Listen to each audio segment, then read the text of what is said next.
This is a hollow tube. If this was a solid bar, half your problem would have gone away because this would have been a lot, you know, many times stiffer. So here's the baby steak. Whoa. Feel that? Oh, that sucker's heavy, man. That ain't no hollow lead pencil. No, it's serious. Wow. Awesome, man. Look at that thing. Woo. You know, none of us, not one of us, no matter where we are in life, gets by without help from others. There are times where we help others, and there's times where people help us.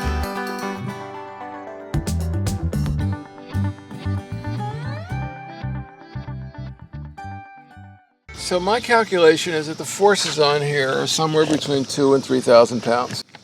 And so if we're able to spread it out so that we're supporting it past where the hatch is, so we're supporting it across here, in other words, across this length, we'll have something that should easily take that. I did do some homework. You know that you sent me a picture of a guy who used a U-bolt. Right, yeah. And there are U-bolts that have 3,000 to 4,000 pound capacity. So another option would be to get a plate made with holes in it, and we do the G10 below that gives you a solid piece of material across there. It creates like an I-beam because we got the thickened epoxy behind it. The U-bolt would go through there, and we'd have a couple button nuts on it that would show through your liner, and we'd have to carefully trim it so it looks right.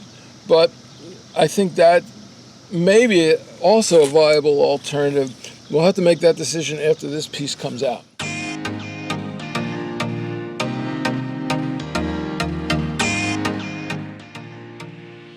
Well, you have people looking out for you. Yeah, absolutely.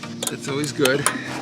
You know, none of us, not one of us, no matter where we are in life, gets by without help from others. Yep. There are times where we help others, and there's times where people help us. I'm always glad I feel like to be able to help what I can.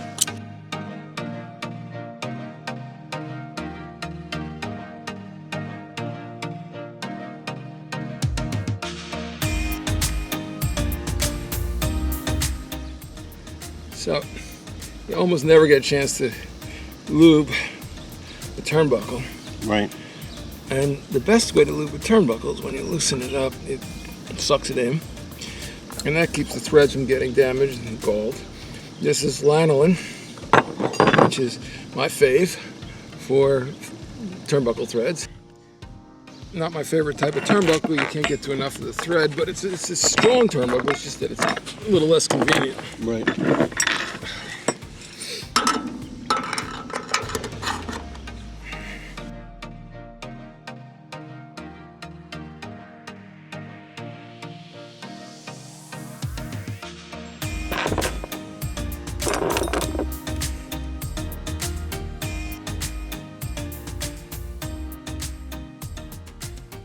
Looking at the style of turnbuckle that you have, these are probably metric. Yeah. Not that may not be. That's actually a. Well, let's see whose it is. Yeah, it's metric. H with a crown. I'm guessing it's Danish. Right. I'm not sure. There's a company that's H with a crown that used to make hardware. What's your opinion of like this butyl tape as opposed to other types of sealants in general? So I like butyl tape in situations, not like that one, where it's compressed between a surface and the deck. Right. And we're going to get a cover made for that, even if we have to make it out of plastic, that will let us seal that up properly. Okay. And we'll take a Dremel tool and flare the edge of that a little bit, so that the sealant has a place to go to keep the water from going down into there. So I'm taking this vinyl headliner off, and my understanding is that I don't want to rip it because it can be a pain in the neck. But it looks like it's coming loose here, so that's good.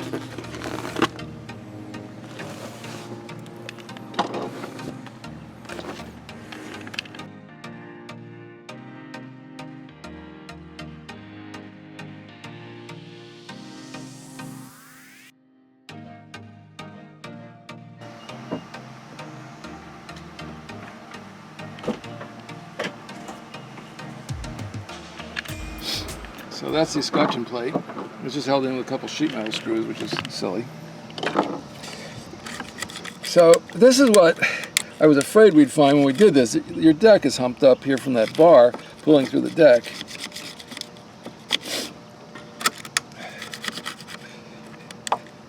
So that whole section through here is pulled up, which says that probably the core is gone under there.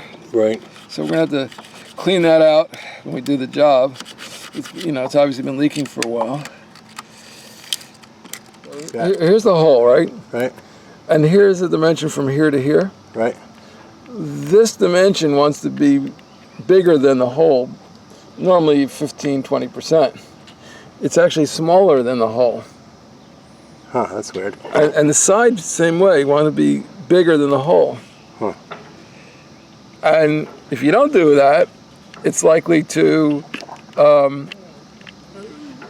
warp the side plates, bend the side plates, which is exactly what happened. These side plates are actually bent when you look at it from above.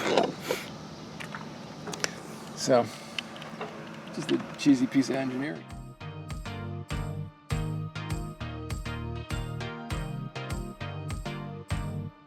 So what's happened is I've pulled the escutcheon plate off and cleaned up all the old caulking that's here. This piece is warped, but the bigger issue is that you can see how the deck has been pulled up. That bar that's coming across here is bending and applying force there. So what we're going to end up doing is reinforcing the underside of the deck for a length like that, and the width between the bulkhead and the frame that's by the hatch. So we'll put a piece of G10 in there with thickened glass, put a metal plate under that. That metal plate will be welded to this. We're probably going to do a couple backing plates and nuts on either side to hold that plate in so it doesn't move around. And Bob's your uncle, you're done. All right.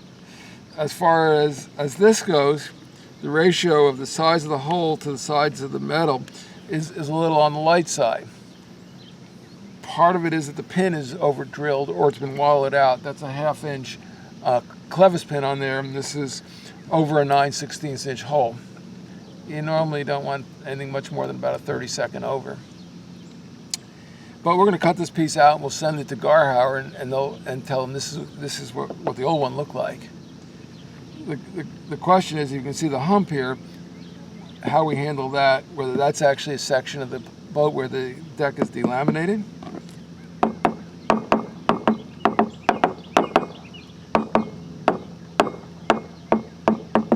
It is. And delamination is? So there's a layer of, the way this boat's built, there's a layer of fiberglass. Right. I think there's probably plywood right here, a layer of plywood, another layer of fiberglass. And what's happening is that the layer of plywood is rotted out or separated from the layer of fiberglass on top and bottom. So once this is out of there, we're going to scoop all that out and fill that with thickened epoxy. We'll probably stick some big bolts through the hole, and we'll stick a plate on the bottom, a piece of wood on the bottom, and a plate on the top, piece of wood on top, and clamp that down to flatten it so the thickened epoxy gets really tightly compressed in there. Plus, it hopefully will flatten some of this, and when the epoxy cures, it'll stay flat. And how can you tell by banging? What should it sound like if it isn't? So if we start here, we got tools, but it all sounds the same, right? Right. No hollow. Oh, it's like a dull thud.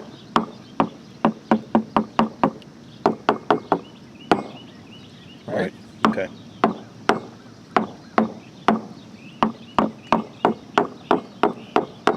That's what it's supposed to sound like. That's what it sounds like. Okay, gotcha. And that's because there's been water coming in for years, maybe in the late 80s and through the 90s, and so they probably did nothing exceptional where this thing came through. And yes, it's got a lot of force on it, so the force is prying it. It's been pulled that way and this way. It's interesting. I expected the deformation to be on this side, right. But what's actually happening is that the plate is more vertical than the baby stay, so it's pulling that way, and that's prying the deck up. the bar has bent over this length, and so the hump is where the bar is bent and this thing is rotated. We're going to have a flat plate on there sitting on a little beam, and that's going to cure that. Next up, we go down below, and while I hold the vacuum cleaner, Jeff will use his Dremel saw to try to cut out the bar and this piece of hardware so we can continue with this baby stay repair. And when we're actually doing this, you're probably not going to want that in the room. Yeah, I know. Just going to film the pre-setup. Is this turned on? Because we don't have any power. After a time of sawing and then using the crowbar, lo and behold, the piece of hardware comes out. Awesome. Wow, it's out. It is out. All right. So that's actually a really nice weld. Okay. That's a nice weld. This is a hollow tube. Oh. If this was a solid bar, half your problem would have gone away, because this would have been a lot, many times stiffer. The fiberglass work that was up here was really pretty crummy, which made it really easy to cut out. I think we probably spent 15 minutes getting that out of there. All right. So if we look at what's here, the screwdriver right now is at the bottom of the fiberglass. That's the upper deck, right? Mm-hmm. Then it just disappeared into what's supposed to be the core. There's no core there. Oh. Well, actually, maybe. Yeah. So the core is all mush. You see how it's going into where it's disappearing into? Right. That's all mush. So we're going to hollow that out. Now, I can feel solid material that's out here somewhere. Okay. So that says that we can. Is that the wood, or is that in the deck? That is solid material you're feeling. That's the core of the deck that I'm feeling, right? So somewhere out there, over about here, is solid material. Okay. Right? This side's actually not too bad. This side's completely gone. Really? Wow. Oh, see how that just disappeared? Right, yeah. And of course that makes sense, because here's these screw holes that have been letting water into your deck, right? Right. And this side looks perfect. Looks perfect because the core is really in good shape. So what we'll have to do is clean out in there. That's going to be a little tricky, but we'll figure out. We'll invent a tool to do that. Okay. We'll do some MacGyvering. I can do that. And once we clean that out, we'll inject it with thickened epoxy. We'll make it up a little bit thicker than peanut butter, crunchy peanut butter. Okay. And use a hypodermic and shoot it in there. Make this all solid. We'll stick some bolts through there and clamp it all down. And then let it set. And hopefully get the bolts out. Okay. We'll wrap them in wax paper. All right.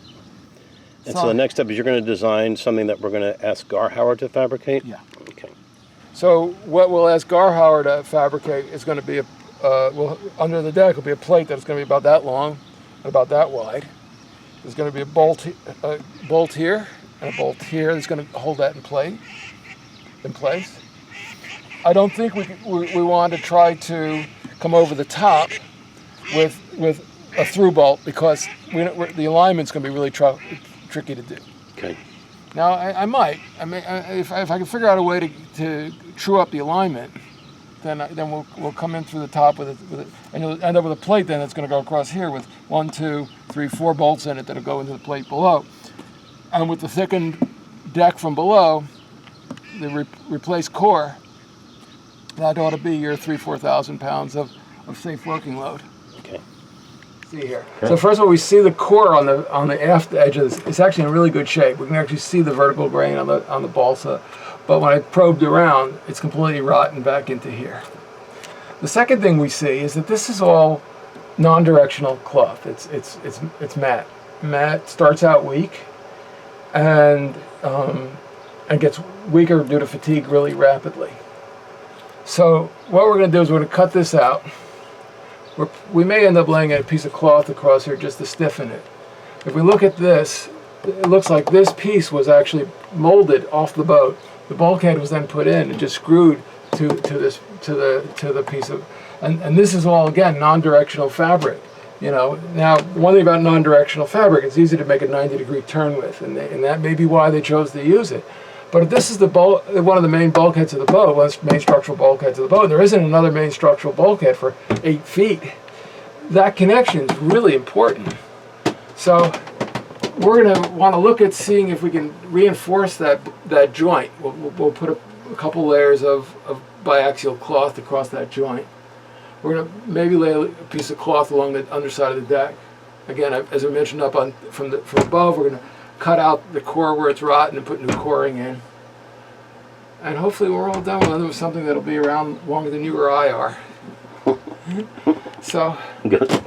So the other thing I'll say to you is it took us about 15 or 20 minutes to get that bar out of there. I know from the time you first discovered this problem, you were thinking this would be weeks of work. Years. It's not bad. If that had been a solid bar, you probably would have been all right. So this is a big day. We've been prepping for today for a while, and now we're ready to go. The things we're going to try to do today are put the foundation in place for the baby stay. We have purchased some epoxy and some thickener to be able to build a base that's going to go under the G10. We've made the platform, the G10 platform, that's going to hold that in place. This morning I've cut some wedges that we can use above the deck to clamp it up against the deck on one side, and we'll use C-clamps through the hatch for the other side. We have a hot day today, so I put the epoxy in the freezer so it'll cool. That way it'll go off slower. I mean, one of the things we're going to need working time here. So we're going to be sanding one side of the G10 so we get good adhesion between the foundation and the thickener. We're going to be filling out to the end so that wherever the bolts are and wherever the stainless steel plate is, that area is filled solid. The plate won't extend all the way to the end of the G10, so we don't have to worry about the very ends of the G10 if we're short of material. I did a rough drawing of the section of the deck and the G10, and I've estimated that we're going to need about 60 fluid ounces of material, and we have about 50 something, so we can't do the whole underside of the plank, but I don't think that's going to be necessary either. So we're going to use some alcohol and clean this off really well with alcohol. Okay. We're going to drill some holes. We're going to drill some holes and then use wire ties that'll go through those holes, and we're going to tie a string that goes through the hole in the deck, so we have a way to pull the wire ties through the deck while we're pushing this up. We'll mix up thickened epoxy and put it on here, and it's going to be pretty thick. It's got to be 3/4 of an inch thick, so it's going to be quite a bit of epoxy on there. So the epoxy is going to be thicker than the consistency of peanut butter, quite a bit thicker. So then above the deck we're going to have these two wedges, and the wire tie will go over the top of the wedges, and we can then tighten it by sliding the wedges. So that's going to clamp one side of the piece up, and then we have C-clamps in there that are going to go through the hatch and clamp the other side up. So we're going to have a very short window to get all that done. Once the prep's going to take us a little bit, but then the actual epoxy, we have maybe 10 minutes of working time. Oh my gosh, that's really short. Okay. Well, but that's why it may be longer because I've refrigerated it. So we'll see. So we made this simple tool, and the way it works is it's actually turning backwards from tightening the nut, so it tightens this together as we're using it. The width of this is the same width as the slot, so I'm able to wiggle it in there. And then all I have to do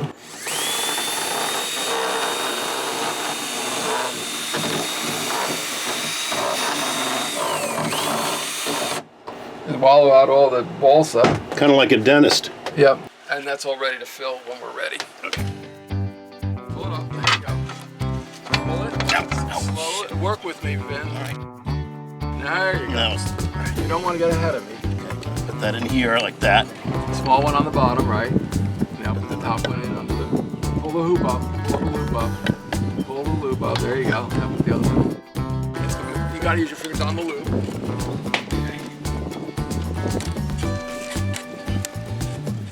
Okay. There.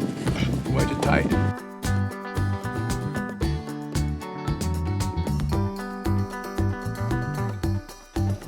Good. All right. That worked well. You see what you got to do? Yep. All right. But Good you aim. can't get ahead of it. You gotta work. Oh, wait. Yeah. Yeah. Take this. You need to take the slack out quickly. But but then I need to be able to feed it past the clamps and get it lined up before you tension it. Right. I'm just opening the epoxy right now. I'm going to put pumps in those, and we're going to prime those pumps. And then we're going to pump out roughly, I'm guessing around 24 ounces of resin.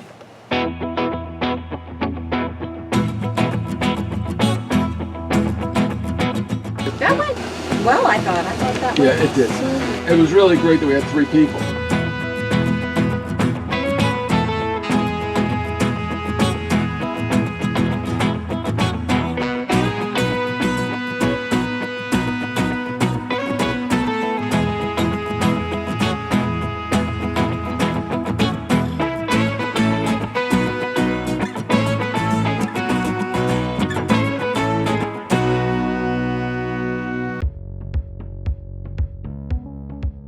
So here's the baby stay. Whoa. Feel that? Oh, that sucker's heavy, man. That ain't no hollow lead pencil. No, it's it's serious. Wow. Whoa. Awesome, man. Look at that thing. Woo. That sucker's heavy.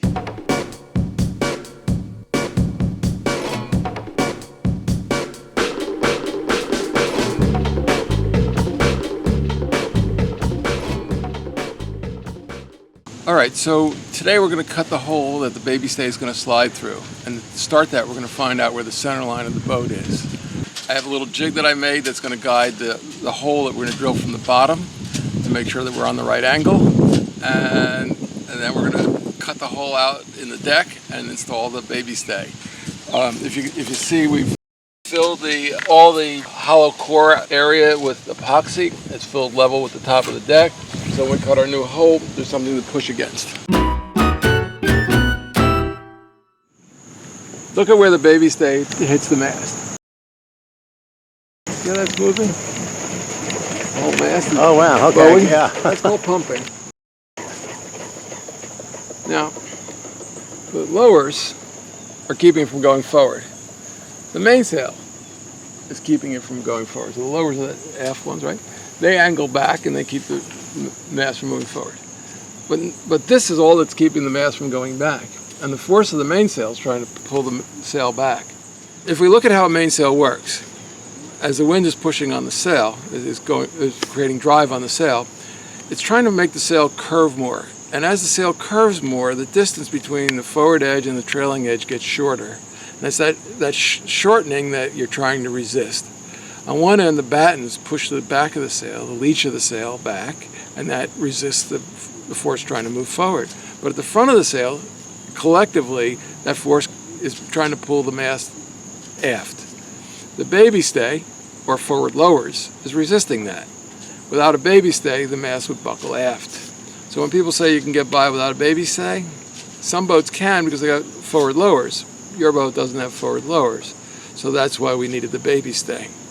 And when you're pounding into a chop, the mainsail is putting a lot of force pulling aft, and collectively, because of the side loads, the aft lowers are pulling aft really hard, and the force on the baby stay can jump 2 or 3 times.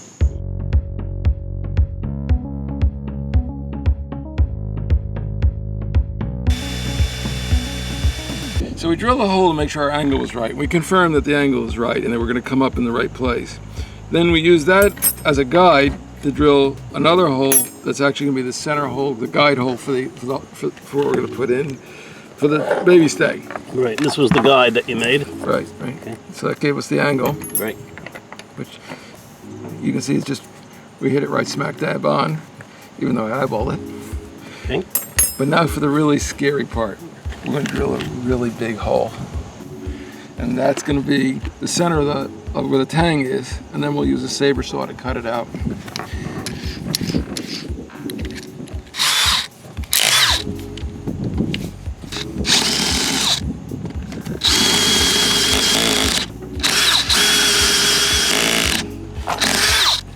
And when we hit the G10, it just stops.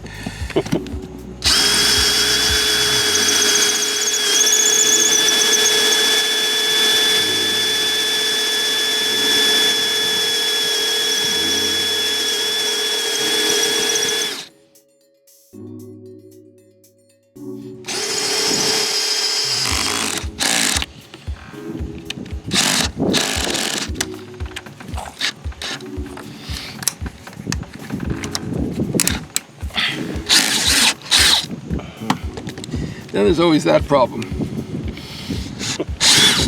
Yeah. Once it gets wedged in the G10. Oh, but it is through.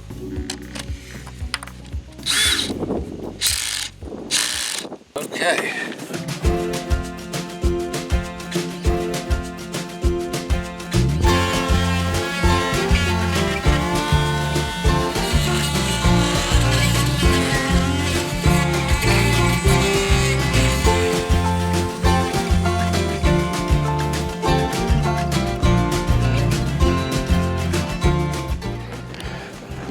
But that's pretty good. Yeah.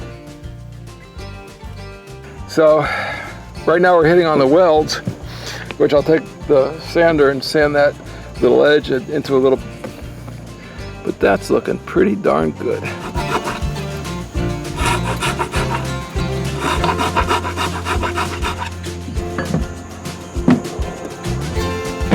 Not quite big enough yet. It isn't.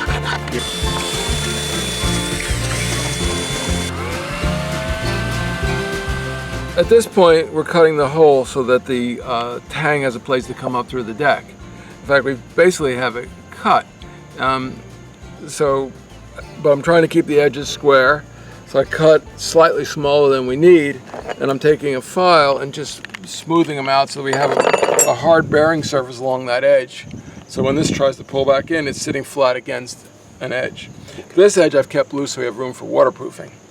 Now if you give me a second, I'm going to slide down there and put that thing in and we'll see what it looks like. Maybe we did. Yeah, get enough of an angle out of that.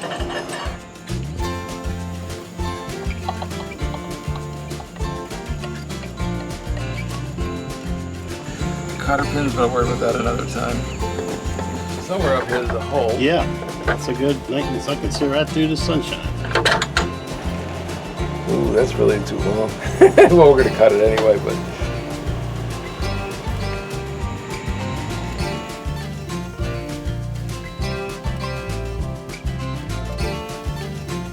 to get my mallet.